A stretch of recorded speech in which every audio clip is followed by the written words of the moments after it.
chers compatriotes, dimanche, à l'appel de la République, nous serons 5 190 235 électeurs attendus dans 14 941 postes de vote, regroupés en 7 840 centres de vote pour accomplir notre devoir dans le secret de l'isoloir.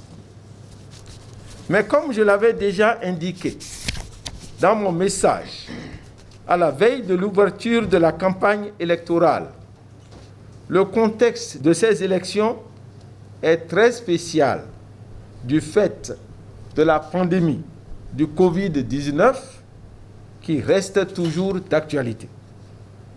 Il nous faut alors observer plus de prudence et plus de vigilance dans le déroulement du scrutin.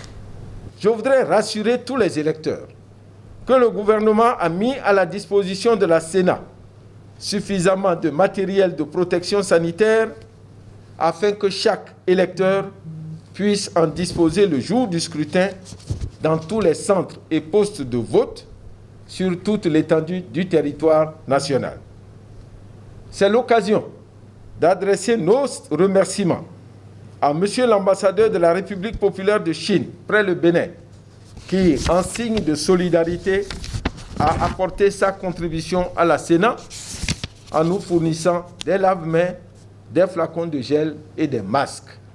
Pendant une quinzaine de jours, vous avez eu l'occasion d'écouter les messages des partis politiques engagés dans cette élection et de connaître aussi leurs candidats.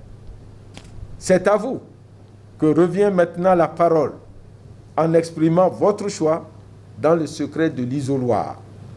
Vous devez savoir que dans le jeu démocratique qui s'effectuera dimanche prochain, vous en êtes les seuls maîtres.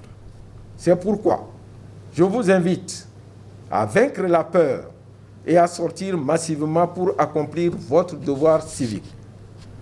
Je ne saurais mettre un terme à mon propos sans renouveler nos sincères remerciements au gouvernement pour avoir joué sa partition dans la préparation du scrutin. J'adresse aussi notre reconnaissance aux acteurs de la société civile, aux professionnels des médias, ainsi qu'aux représentants des partis politiques pour leur accompagnement et leur contribution à la tenue effective de ce scrutin.